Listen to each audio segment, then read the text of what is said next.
Assalamu alaikum wa rahmatullahi wa barakatuh. My brothers and sisters, welcome to our, mashallah, Ramadan program as we do every week, every day rather. We do it every day in the month of Ramadan. We've been doing it from 7 o'clock till 8 o'clock every day, mashallah. It's done on behalf of Abdullah Quilliam Masjid. As you know, Abdullah Quilliam Masjid is Britain's first mosque. It has been in operation for the last, mashallah, so many years. Before any other masjid was established in this country, Abdullah Quilliam Masjid was open, alhamdulillah, in 1889 by a very prominent Liverpudlian by the name of Abdullah Quilliam, mashallah. He opened this masjid, and alhamdulillah, for the service of our community, this masjid provided an immense amount of support. And this support and the work that he did has become the most important hallmark of British Islam, or Islam in Britain, and our personal and private identity. The journey of Islam is incomplete without the study of Abdullah Quilliam's contribution. And therefore, my brothers and sisters, it is so important to pray for him, that Allah gives him the highest of paradise for opening up the doors of Islam in this country, for bringing the Islam of the one that we have today, and for making Islam such a reality for us here, mashallah. We are eternally grateful to Allah for such a man in 1889 to be able to open a masjid in the UK and out of all cities in Liverpool. In itself was a remarkable achievement. And then to see about a 500 number congregation grow around him, people who became Muslim, embraced Islam, in itself is a testament to his dedication, hard work, and subhanallah, his single-minded approach to anything that he took on. He did them very successfully, and he delivered it to the people of the world in an amazing way. Today, we're talking about Abdullah Quilliam Masjid on the 27th day of Ramadan. Ramadan has come and is about to go from us, my brothers and sisters. What is it that you have done to prepare for the coming months to come? What benefit have you taken from the month of Ramadan? How will you evaluate your days? How would you evaluate your time in the month of Ramadan? What is it that you're doing is what we want to know. So join us, call us. Of course, when I say call us, I mean send a message to us on the by writing on the side, telling us how did you spend your 27th day of Ramadan? What did you do especially? A lot of us associate 27th night of Ramadan with the night of power, though it is one of them. We should be looking for it in the last 10 nights of Ramadan. So just don't stop today. Continue tomorrow, continue the day after, especially on the 29th of Ramadan, because that's the next odd numbered night that we will have in front of us, brothers and sisters. I would strongly recommend that we don't give up on the seeking of Laylatul Qadr on the night of 27th, but we also do 29th as part of the search for Laylatul Qadr. So as I progress to our next part of our program, which is where I invite our Imam Waddah to come and join us. I know Imam Waddah probably has been up whole night, and therefore he may be resting, and he probably didn't got my link. But for as long as we are here, trying to stay together, stay united, stay powerful, inshallah, it'll be fine. I want to start by saying, did you ask Allah for forgiveness in this very blessed day? Did you ask Allah to bless you and your family and your livelihood? Did you ask Allah to open up the doors of opportunities for you so that you can prosper? You can be the best in the world. You can gain happiness and prosperity. You can gain the success of this world and the success of the hereafter. Did you say, Allahumma innaka afuwun tuhibbul afwa fa'fu anna? Allahumma innaka afuwun tuhibbul afwa fa'fu anni. Allahumma innaka afuwun tuhibbul afwa fa'fu anni. Allahumma innaka afuwun tuhibbul afwa fa'fu anni. Did you say that? Did you keep on saying this to yourself on a regular basis throughout the day and throughout the last night that you were spending in worshipping Allah? Did you ask Allah for special favors? Did you ask Him to forgive you? Did you ask Him to bless you, keep you on the guidance, give you cure and the shifa? Did you ask Allah to help humanity overcome the terrible trouble that has befallen us all, from coronavirus, this COVID-19 that has taken the lives of many loved ones that we know? Did you ask Allah to have mercy on their souls? What did you ask Allah on the very blessed night of 27th, and of course coming up to the 28th tonight? What have you been doing? I would love to know from you. Brothers and sisters, if you're listening, if you're hearing me broadcast live in our from our broadcasting platform, online, whether you're listening in the YouTube or Facebook or any other, it doesn't matter. We'd love to still hear from you. Please let us know. Sheikh Waddah has joined us, mashallah. Allah bless him. I know he's been reciting for us every day, mashallah. Allah bless him for his dedication and hard work. Sheikh Waddah, assalamu alaikum wa rahmatullahi wa barakatuh. I can only see a blank screen, Sheikh Waddah. If you're still there, we'd love to see your face, inshallah, whenever you're ready. Come and say salam to us. Come and say salam to our community.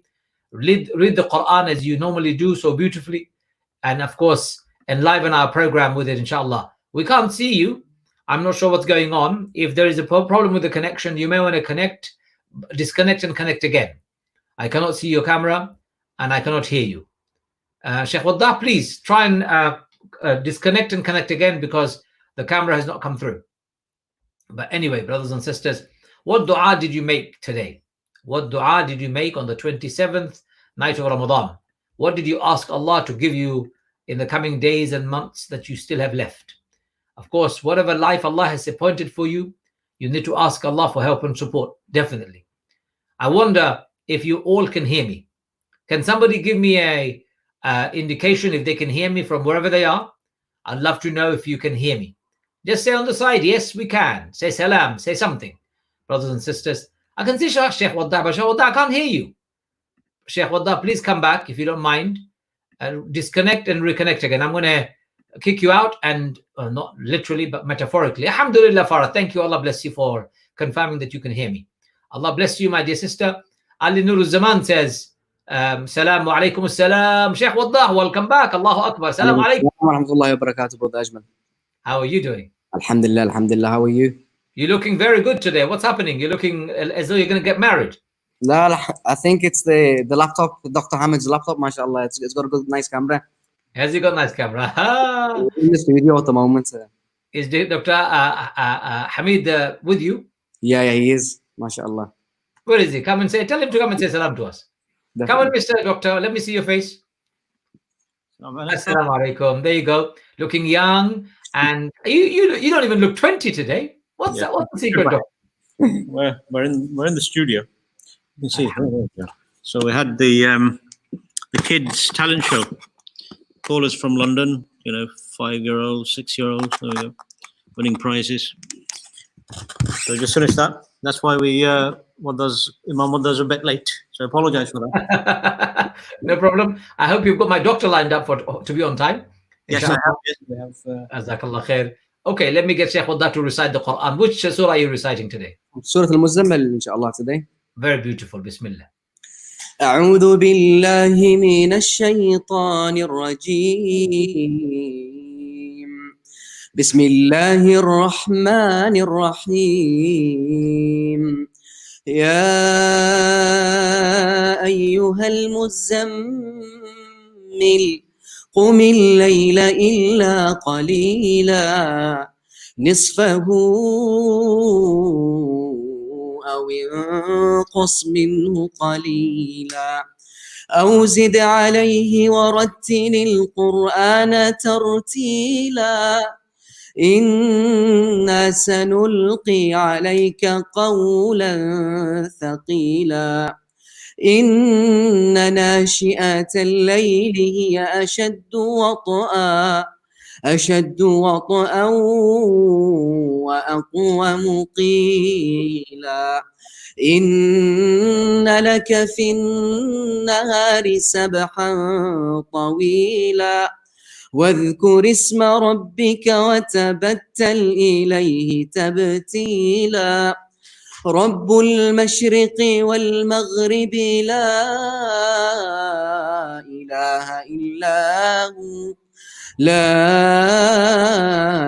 إله إلا هو فاتخذه وكيلا واصبر على ما يقولون واهجرهم هجرا جميلا وذرني والمكذبين أولي النعمة ومهلهم قليلا إن لدينا أنكالا وجحيما وطعاما ذا غصة وعذابا أليما يوم ترجف الأرض والجبال وكانت الجبال كثيبا مهيلا إنا أرسلنا إليكم رسولا شاهدا عليكم كما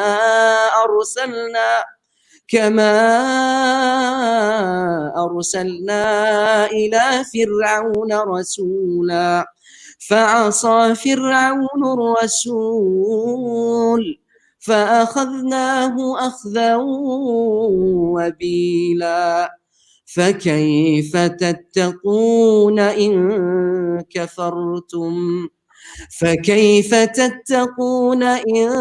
كفرتم يوما يجعل الولدان شيبا السماء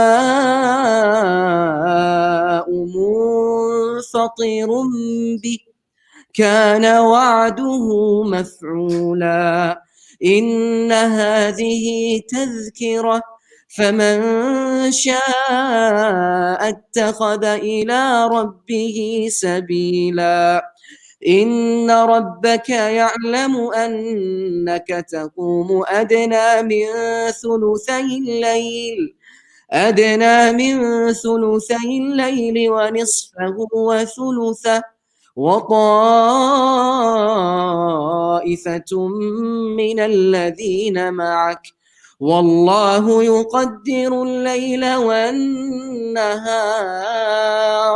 علم أن لن تحصوه فتاب عليكم فاقرؤوا ما تيسر من القرآن علم أن سيكون منكم مرضى وآخرون يضربون في الأرض يبتغون من فضل الله وآخرون يقاتلون في سبيل الله فاقرؤوا ما تيسر منه وأقيموا الصلاة وآتوا الزكاة وأقرضوا الله قرضا حسنا وما تقدموا لأنفسكم من خير تجدوه عند الله هو خيرا وأعظم أجرا واستغفروا الله إن الله غفور رحيم صدق الله العظيم. MashaAllah, something about your voice today, Sheikh Waddah. Something has happened. Jazakallah. I think we've been awake, mashallah, for an hour and a half on the show, on the talent show. It's boosted me up. And we've heard, mashallah, some girl from, her name was Maryam from London herself, and she read beautifully. I think if you watch back, inshallah, later on, see how beautiful her voice was, mashallah. Wow. Alhamdulillah. Well, you've got something happening to you. I don't know what's happening to you today. I'm passing it on the children and I'm passing the talents on to me. MashaAllah. Amazing. Really beautiful recitation. MashaAllah. Every day you do, but today something special. Allah yahfadak, inshallah. Maybe it's the 27 nights effect. Alhamdulillah. Inshallah. I hope it is, inshallah. I hope definitely is. Allah bless you. Allah give you hayatan tayyiba. We don't have much to go. Today is 27th. Tomorrow is 28th, then 29th, and that's finished. 30th. Subhanallah. How quick. Yes. Wallahi, I'm very worried now. Am I going to be able to see you on the 30th, which is going to be the last day? 29th or 30th. Allahu a'lam what day will be the last day, inshallah. I have no idea. I can't predict it. Obviously, sun shines in Liverpool, so we can predict a moon shining too somehow. MashaAllah, definitely. Barakallah fix you, inshallah, again. Take care. Assalamu alaikum. Sheikh Waddah reciting wonderfully from Surah Al-Muzammil, brothers and sisters. Thank you, Sheikh Waddah. I'm going to say goodbye to him.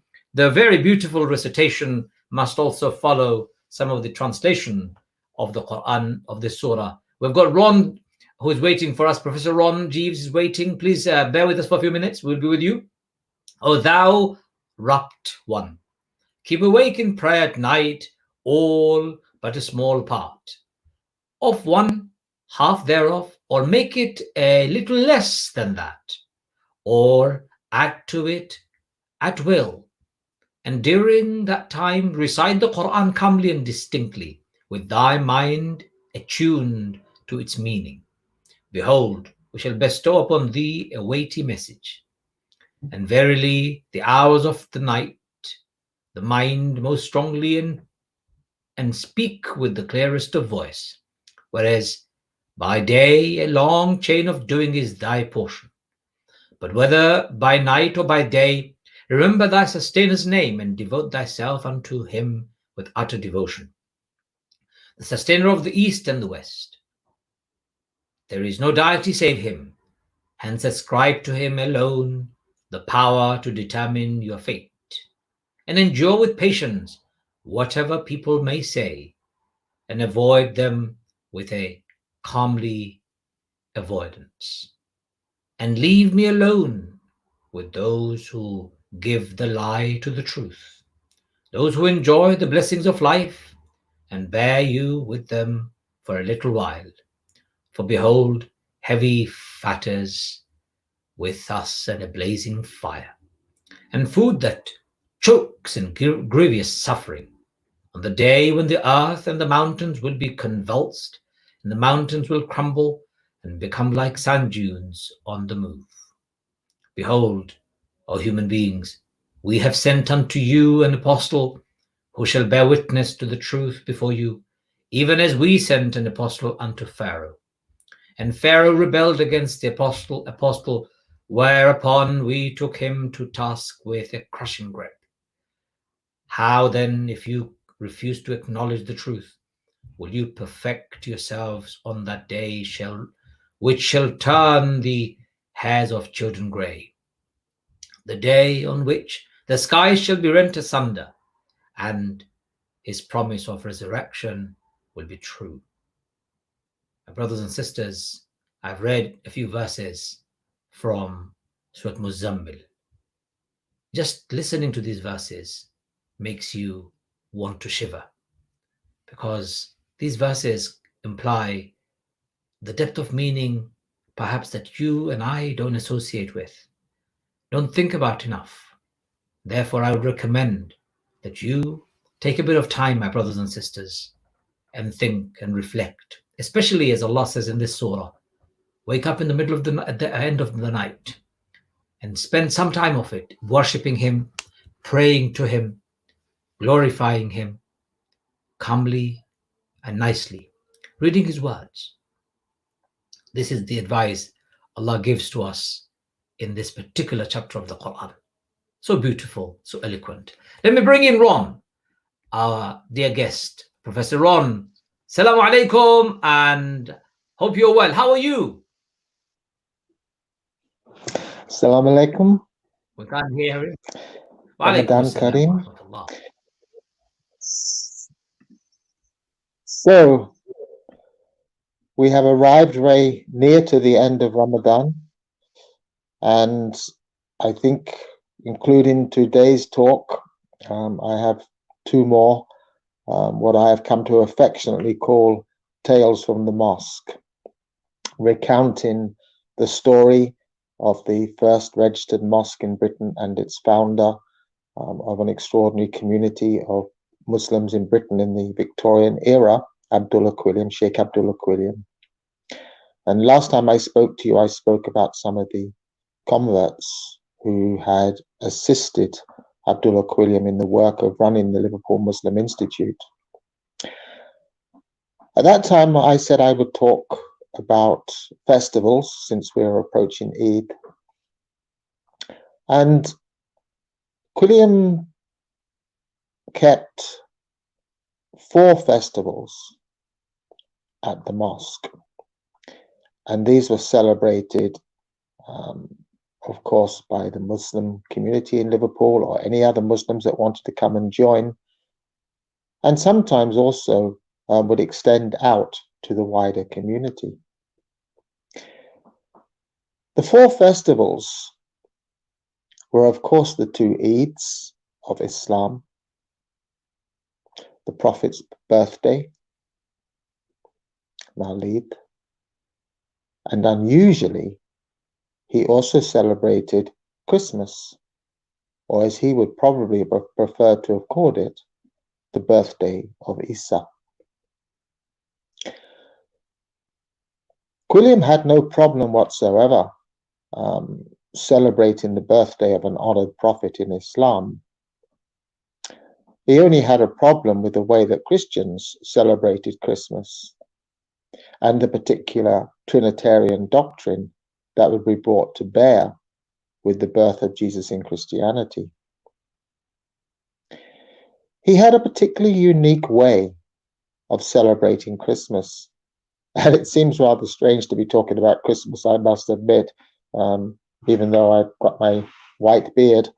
When outside my window, there's the most extraordinary sunshine and very high degrees of temperature, more familiar with midsummer, and during, of course, Ramadan. But I'm going to talk to you a little bit about the extraordinary way in which Christmas was celebrated at the Liverpool Mosque. Quilliam had actually instituted, right as early as 1888, even before the mosque was opened in 1893, when he was still at the Mount Vernon Street rented property, the feeding of the poor in Liverpool. This was taken very seriously and certainly took place during the Eids, the birthday of the Prophet, and also at Christmas.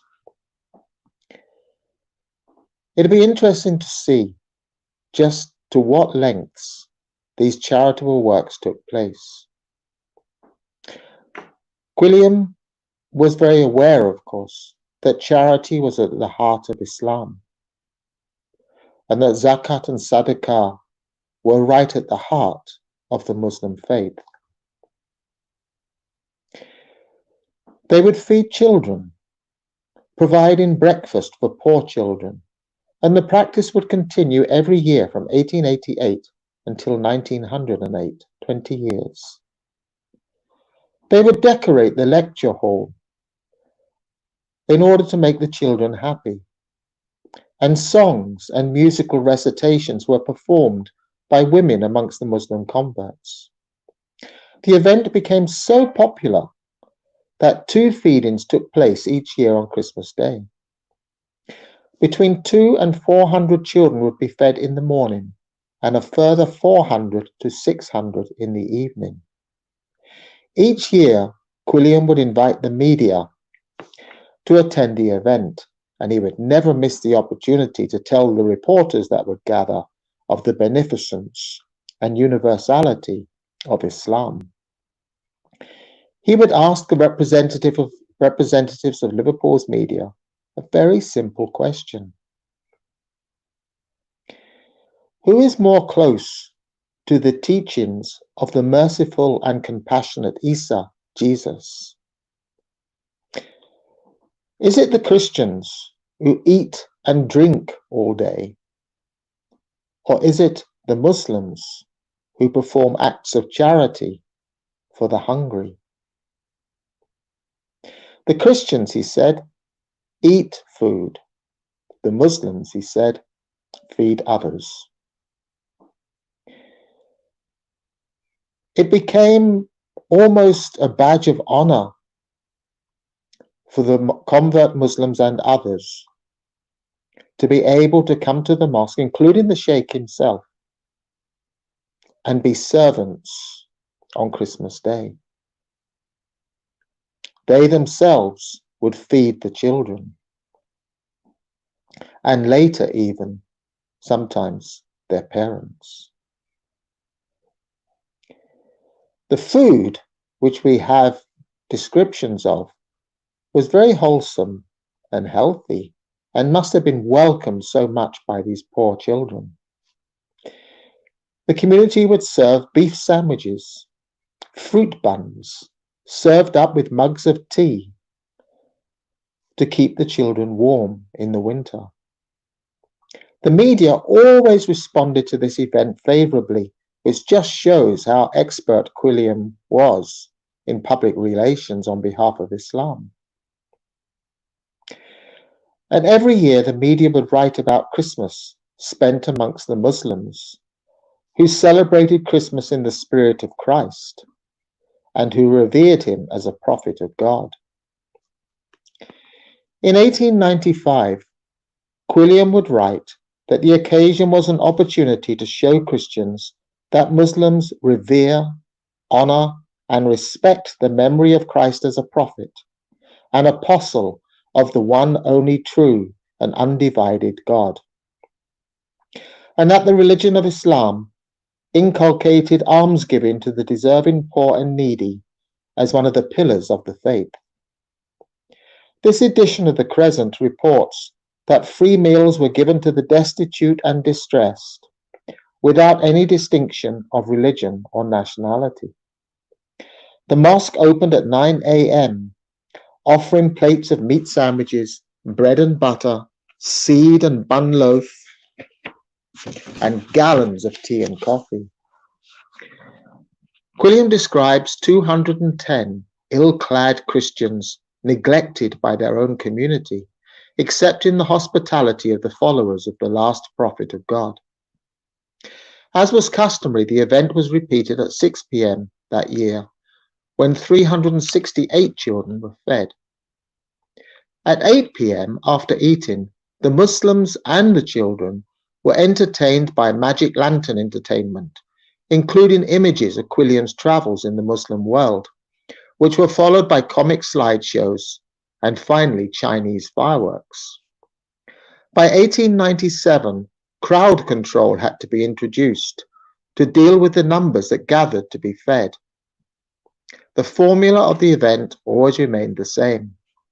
The flags of the Muslim world, including the green banner of Islam, the crimson ensign of the Ottoman Empire, the red flag of Morocco, the standard of Afghanistan, the lion and sun of Persia, and the striped banner of the Sudanese dervishes, hung from the walls of the dining hall, where beef, bread, bun loaf, seed loaf, and milk, tea and coffee were supplied after the Bismillah, in the name of God, had been pronounced over the food by the sheikh.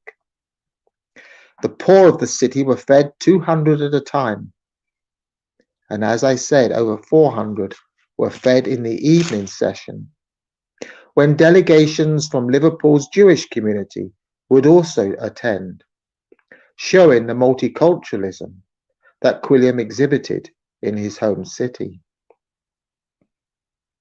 On the following Sunday, the lecture by Quilliam, never one to miss a good opportunity, was on the position of Jesus in Islam and how Jesus, as a revered and honored prophet of God, differed from the Christian understanding of Jesus.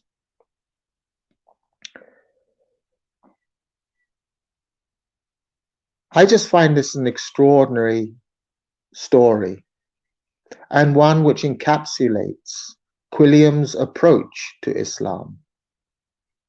To complete the story, I will tell you just another tale that shows how Quilliam saw Islam as universal. There was another famous Muslim who lived in just outside Manchester, Lord Stanley. Lord Stanley owned a very, very large estate in a suburb of Cheshire outside Manchester. He was renowned for his charity work. What many people didn't know was Lord Stanley was a committed Muslim. And when he died, he had requested Quilliam to conduct for him a Muslim funeral. Such a renowned peer, and one who had earlier in his life been a very devout Christian, attracted the attention of Christian ministers and clerics, who declared that he was not a Muslim and that he should have a Christian burial. Quilliam was furious, knowing that Lord Stanley had requested himself a Muslim funeral. He also knew that Lord Stanley was a Muslim because Lord Stanley would join the community in prayer, traveling over sometimes from Manchester. He had heard him so many times recite the Kalima. Quilliam got in ahead of the Christians and managed to give a Muslim burial to Lord Stanley on his estate. Christian priests and bishops erupted with fury, saying, "How dare this man interfere with a good Christian and give him an infidel funeral?" Their defense for their argument was that we know he was a Christian because he built so many churches on his estate so that his estate workers would have a place of worship. Quilliam responded immediately. He said how ignorant these people are of Islam. Do they not know that Christianity and Judaism are respected as former revelations, and in the Ottoman Empire there are churches and synagogues? Lord Stanley was a Muslim landowner, and it is beholden on a Muslim landowner to ensure that the people who live on his land and work on his estate have a place of worship of the one true God. If that place happens to be a Christian majority land, then it would be beholden on a Muslim to open churches for those people, not mosques. He said, this is Islam.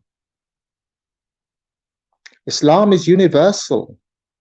Islam respects places of worship of all faiths. And to say that Lord Stanley was not a Muslim because he opened churches on his land is a gross misunderstanding of the last final Abrahamic religion. In this, we begin to see that Quilliam was not one to stand down when confronted, but we also begin to see that his Islam was moderate, tolerant, universal, and accepting. That's the end of my talk for today. And next time I come to speak to you, Eid will be, I think, the following day, and we will move on and talk about how Eid was celebrated. And I want to talk about a particular Eid that took place in Liverpool, which was attended by Liverpool's Lord Mayor. And this was, although it would be quite normal today for mayors to visit mosques, particularly on special occasions like Eid. Not this year, of course.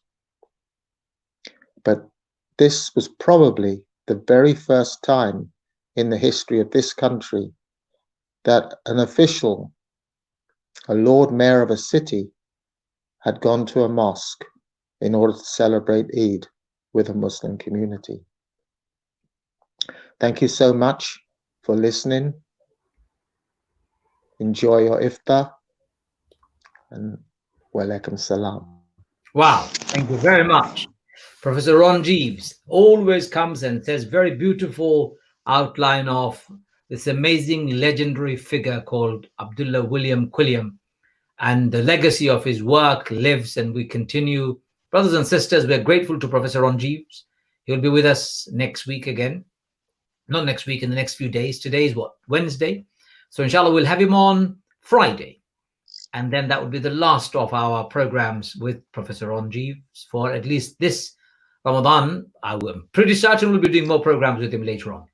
I'll be looking forward to that, inshallah. Thank you very much, Professor Ron. That is the end of that part of the program. How do you feel about Abdullah Quilliam's work and contribution? And have you made a donation yet? Brothers and sisters, remember, today is the competition. Until midnight, we've been running this competition on my Facebook page asking people to donate. Have you done it yet? Please, brothers and sisters, donate as much as you can. Whatever you give will go towards the competition. Remember, it's not how much you give, it's number of people who give. So tell your friends and your families, even if they can donate £1, that's enough. Just £1 is enough, but get as many people as possible. Let's get Henrietta on. Salaam alaikum, young lady there. Are you still waiting for us, or have you gone to sleep? No, she's still here. How are you doing? I'm good, alhamdulillah. Just wiping my hand after chopping a fruit platter. And you just caught me at the minute when I was putting mint, just for decoration. But I chopped mango, peach, we've got some strawberries, and we've got some grapes for a fruit platter, because we usually do fruit salad, but I think the kids are fed up with fruit salad, so I'm not chopping anymore. I just cut up a mango and some peach. So it's nice bites. The mango is not 100% ripe, so we'll see if it needs a tiny bit of honey. Apart from that, we will have a lot of other things. So it's a Turkish theme today. It looks like it's a half of a cheat and half of a Turkish theme going on. So my daughter made actually a I don't know if you can see it, but she made a chicken. That looks good. It's a chicken pie with a filling of Turkish chicken meat. And then we have got potato salad, and we will have gözleme, which is one of our favorites. I didn't make that, so that's on my name that I don't know how to make gözleme. So maybe I need to go to Turkey and learn how to do that. So we two breads on, one flat bread. You fill it up and you cover it. Easier said than that, of course. But then, so we have gözleme. We also have some pastries, and we have chickpeas to break the fast. And I think you wanted to do something with mango and dates and milk, but I leave that with you. I don't have much faith in the mango, if I'm really honest. I don't think it's ripe enough for a smoothie. So maybe if you substitute it with some mango sauce, which I have in the fridge, so you can always add it. No sugar. Otherwise, the mango is not ripe enough. So it's probably bananas and dates in that case. No bananas, thank you very much. I'm very grateful. Okay, sounds like a good plan. Platter of fruits, Turkish chicken You pie. can have a look at my fruit platter. Thank you, it looks good. Chicken pie, eye rolls. Sarah Boniface rolls her eyes. Why are you rolling your eyes, Sarah? Maybe she's just jealous that you're making such a healthy Ramadan. Sarah is a good friend of mine. No, Sarah is a good friend of mine. She always follows us. So I just wanted to say salam to her. She's wonderful. Yeah, maybe she was waiting for another recipe. I don't know. Let us know, Sarah. The potato salad is really good. We just saw the corner of the bowl. We didn't see the salad itself. Oh, you didn't see the salad. Okay, here we go. It's a salad. Okay, well, it looks like potatoes and some parsley. Potato salad. I didn't really want to show it because potato salad is potato salad. It's not very glamorous looking, but I think it's going to be really good with the pie and Sarah, then the gözleme. I should ask you why you're rolling your eyes. I shouldn't, or I should. No, I should ask you why Sarah is rolling her eyes. How would you know? Some sort of a feminine connection? I don't know. Oh, maybe she's rolling her eyes in me saying it's very easy to make gözleme.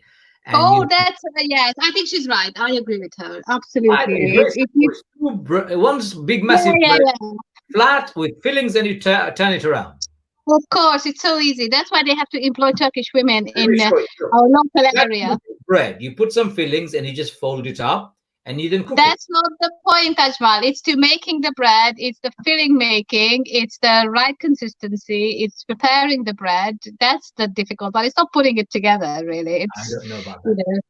I know it's not about that. The women who make it in our local area, they just sit there and they sit there for the whole day. They have this massive hot iron, not oven. What is this? It's like a hot stove.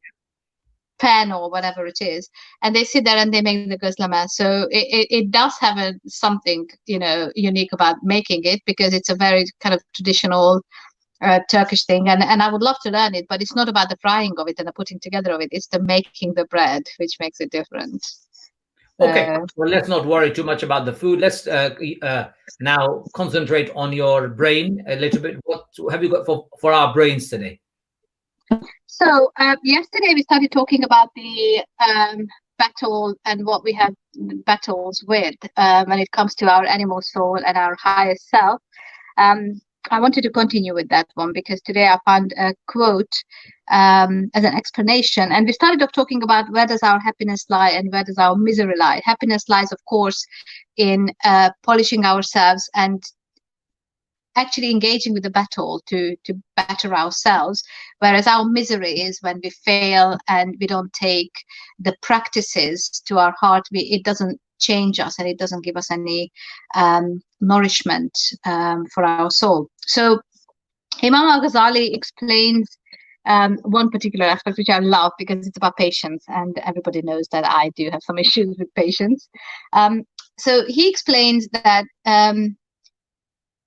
as a result, there is a continuous warfare and opposition between the two armies. One says, do it, while the other says, do it not. One remains continually between these two importuning forces. If the religious impulse is dug in firmly in the battle with the carnal impulse, and it's steadfast, its steadfastness is called patience. Therefore, that is the meaning of patience. If it overcomes the carnal impulse and repulses it, its triumph is called victory. While the battle continues in him, as if in a person, this is called the earnest striving against the self. So the meaning of patience is the remaining firm of the religious impulse in opposition against the carnal impulse. Wherever these two opposing armies are not present, there is no patience. This is because there is no need of patience for the angels, while beasts and children do not themselves have the power of patience. The point is that you know that patience is a battlefield, and the battlefield is a place where there are two opposing armies. One is the angelic and the other is a demonic, are gathered in the human breast. Therefore, the first step in the way of religion is involving oneself in the battle, for the demonic hosts have seized the field of the breast in childhood, and the angelic hosts have appeared at the approach of puberty. It's incredible how Imam al-Ghazali does this, that every single time you pick up a passage, you will find at least 4 or 5 countless number of avenues that you can actually start applying this to yourself. So from this short passage, a couple of things already jump out to me. So one of them is that again, making it so human is that the whole purpose of Islam for making it a lifestyle isn't about being perfect. It's about striving to be better. And I really want to emphasize this because I think there's a lot of misconception about people imagining ideals of how they should be, what is the perfect, the ideal scenario, the ideal Muslim person. Actually, it's not so much about being the ideal, it's about the striving, because the striving is when you are actively engaging. When people imagine themselves to be in an ideal position, they might be lying to themselves. They may not be 100% true. So I love the idea of how it's actually the questioning, the engagement with this battle about your own struggle that is really, really meaningful. And of course, when you look at what happens as it develops and how patience develops, is that the demonic forces seized the field of the breast in childhood, and the angelic hosts have appeared at the approach of puberty. So this is about looking at our life and what happens and how we go through. And it explains very clearly that there are 2 times in our life when the angelic and the demonic forces become more prominent, and that is childhood and that is puberty, adolescence. And we know from our own life, from our own children's lives, that these are the 2 times which are really tumultuous for children, for parents, and sometimes we don't know what's going on with them. It is because they have this battle within their soul. It is raging, they are fighting, they are finding their boundaries. And that battle, what they are fighting, is actually very real for the soul.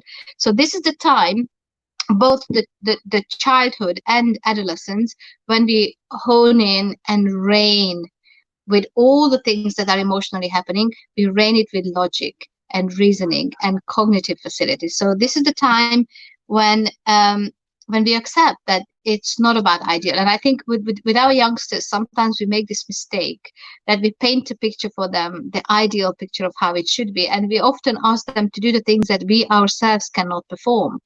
So instead of putting up the pedestal and saying this is the ideal and this is what you should strive and be, we can probably soften it a little bit and say, well, where are you with that, and how can I support you to get to a better place tomorrow? Not ideally, rush and become the perfect person, perfect in your religious practices, in your ibadah, in your every possible way, but it's about how can I help you to get better from today till tomorrow, because that's the only guarantee we have. We don't have much guarantees, but the one we do have is that striving, that continuous effort, which is what I think what fasting is about, is that every single day is going to be different.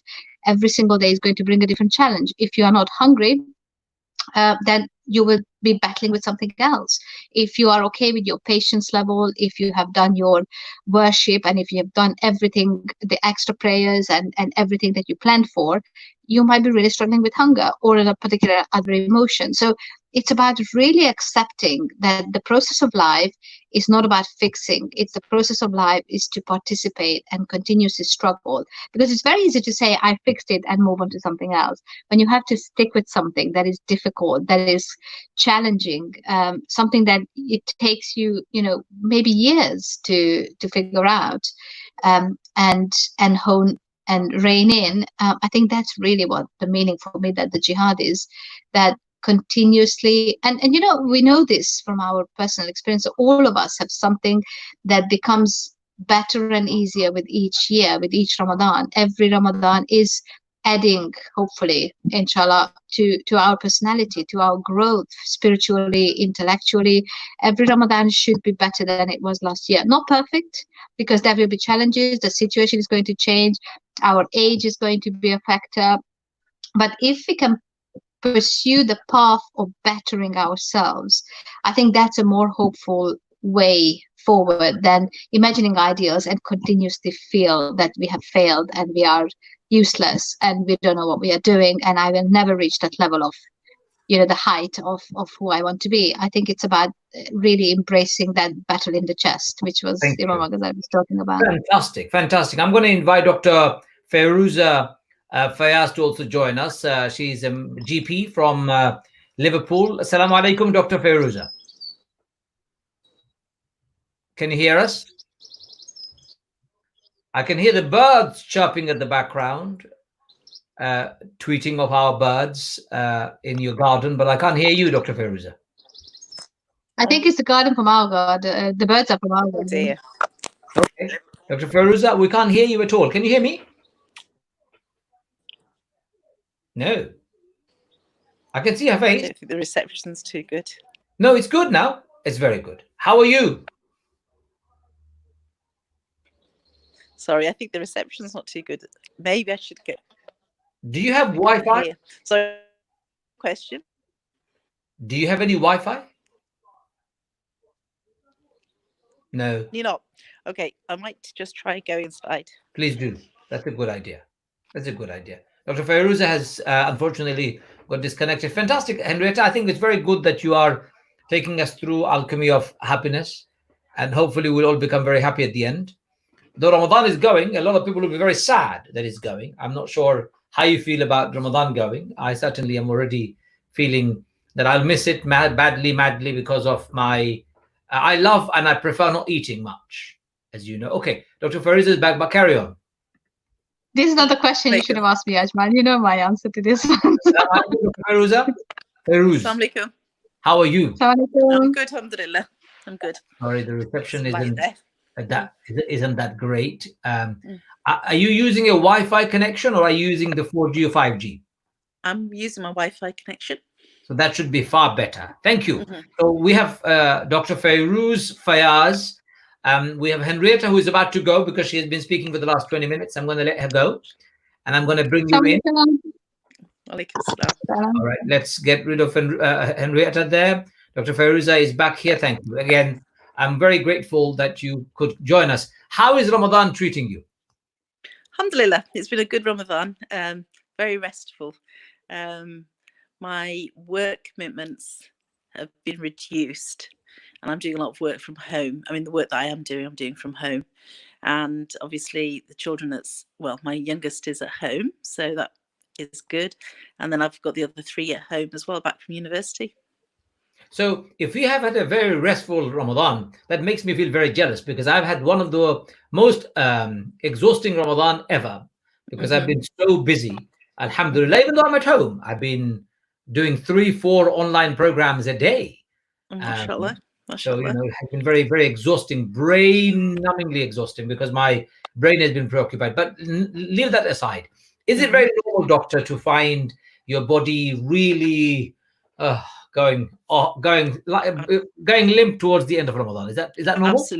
Absolutely. And I think it's because we're in a marathon, not a sprint, really, and it's pacing yourself throughout the month. I mean, alhamdulillah, I normally find fasting not too bad, but even for me, getting to the 25th, 26 days, mashallah, it is hard.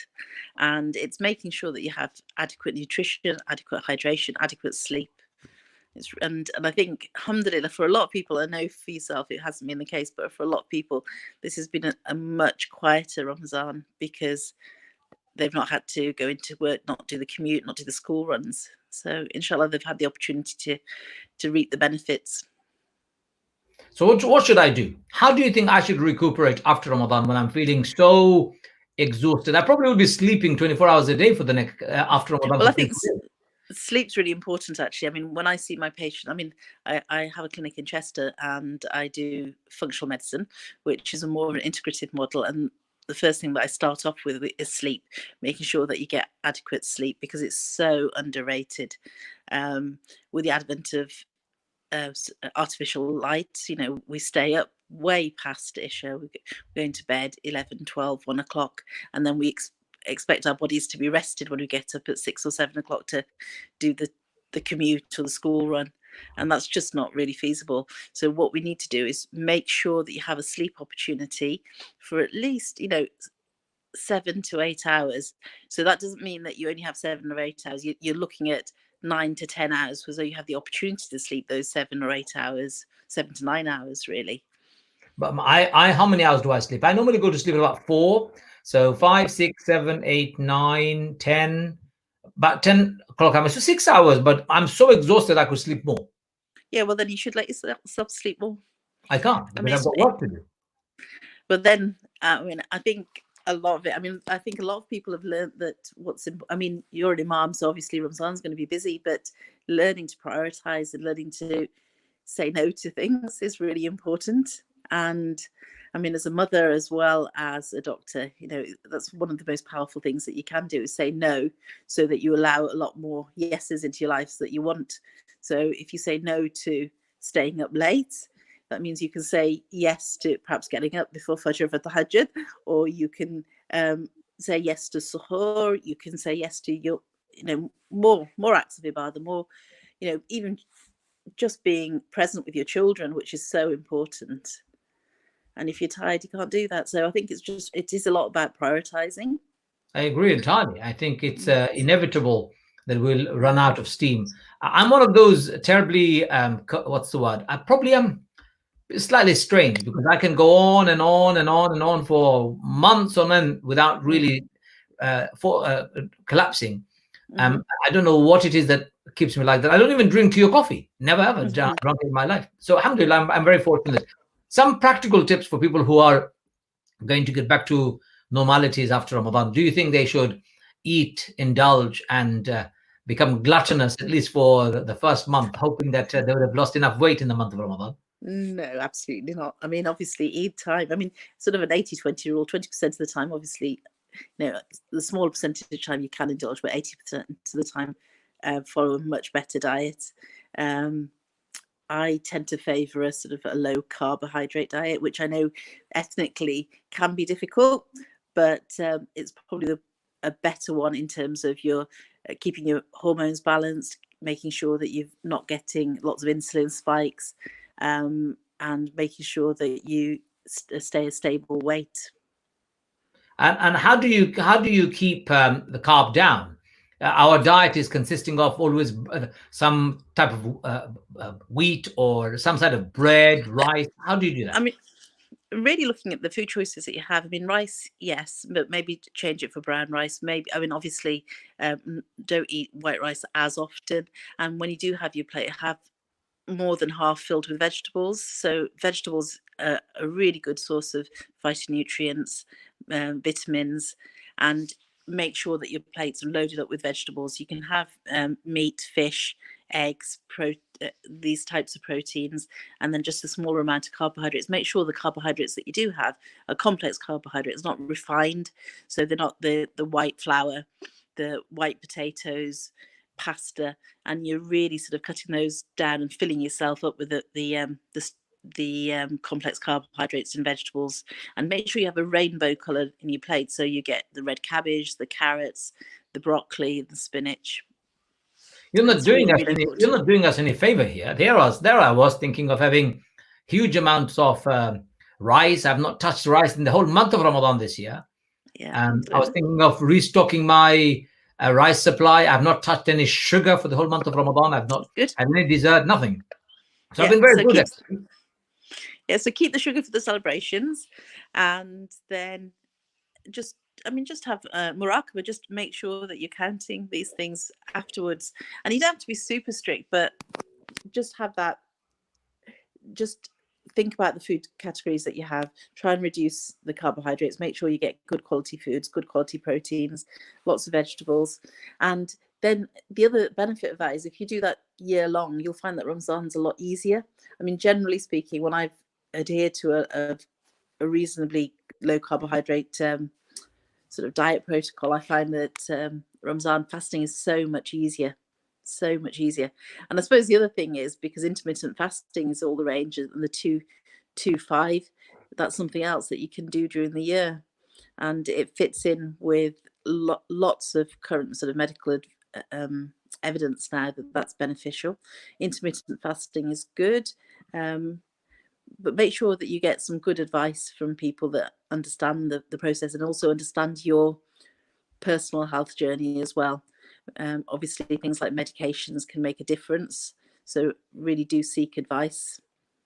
And it's not the last question, but one of the other questions that I have been asked by people is that why is it that we have such a muscle loss in the month of Ramadan? All my bodies, my muscles, they look so gone, disappeared. I think if you're not using it, it's going to lose. And also, so my son's adding this here. He's also saying that your glycogen stores are going down. So the muscles store. Just had him on board. The muscle stores are losing their glycogen, so obviously you lose the bulk of the muscles as well, and you're not using the muscle, so the bulk also reduces. Is he a doctor himself? He's a pharmacy student, but he was a weightlifter, and he's really up on his exercise. And has he been doing weightlifting during Ramadan? Not this year, no. I see. Because we're in lockdown. He can't go to a gym, can he? He can do weightlifting at home.